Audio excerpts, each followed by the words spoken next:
Revelation chapter 13, a reading from The Remedy, a New Testament expanded paraphrase by Timothy R Jennings M.D. The dragon stood beside the massive sea of his followers, and while I watched, out of that sea of people arose a beastly power. It had 10 horns and 7 heads, with 10 crowns on its horns, symbolizing political powers, and a blasphemous name on each head, symbolizing religious powers. It represented a conglomerate religiopolitical world power, comprised of multiple governments and false religions of the world. This beastly power arose from the vestiges of Greece, Persia and Babylon, symbolized by a leopard with the feet of a bear and the mouth of a lion, and it received its power and authority from the dragon, which means it will use Satan's methods of deceit, coercion and imposition of law to distort God's character with pagan concepts. One of the 7 heads received what appeared to be a fatal wound, but then the wound was healed, which symbolized a blow to its power, and then recovery and a resurgence in power. The entire world was in awe and followed the methods, principles, and teachings of this beastly power. By accepting the pagan imposed law constructs as representative of God's kingdom, people actually worship the dragon, as these distortions about God originated from him. And since the beast used the dragon's lies as the basis for its authority, they also worshipped the beast. They marveled, who can compare to the beast? Who can fight against it?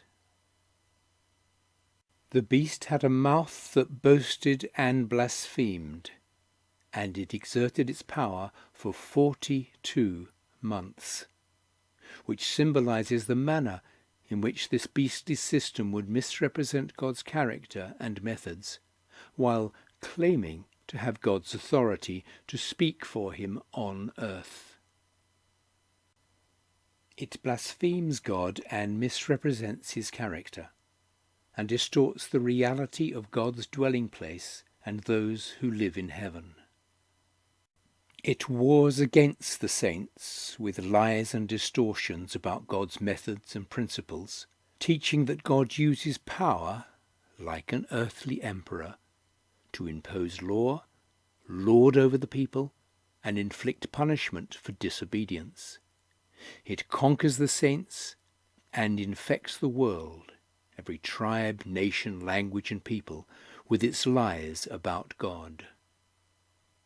All the inhabitants of the earth accept its distortions about God, and thus give homage to the beast, all except those whose names have been recorded in the book of life that belongs to Jesus the Lamb, who committed himself to be the remedy to sin before the world was created.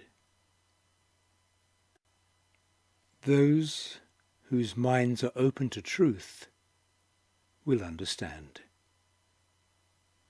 Anyone determined to be captive to sin will into bondage go, and anyone whose character develops upon the kill or be killed principle will in the end be killed. Overcoming the selfish drive to survive requires patient endurance and trust by those who are healed. Next I saw a different beast arising out of the earth. It had 2 horns like lamb's horns, but spoke like a dragon, which symbolized a new power arising in a different part of the earth, that initially promotes lamb-like principles of freedom, but eventually practice dragon-like methods of coercion. As the first beast watched, the second beast exercised all the tactics of the first beast and led the world to practice its methods, thus giving honour to the first beast whose fatal wound was healed. The beast required everyone to choose whom they would worship, symbolized by the miracle of calling fire down from heaven. Because of the astonishing act of restricting religious freedoms and the economic coercion that it was given power to wield, it duped the entire world. It commanded them to form a coalition of religious and political power to enforce its way, which was modelled after the first beast's ways. It had the resources and ability to bring this coalition into a living reality, a fitting model honouring the first beast. It even imposed a death penalty for all who refused to practice its methods. It forced everyone, weak or powerful, rich or poor, free or slave, to make a choice. Some chose to believe that the methods of the beast were godly, and these were marked in their minds to be like the beast. Others chose to go along with the beast for convenience and gain, and they were marked by the work of their hands.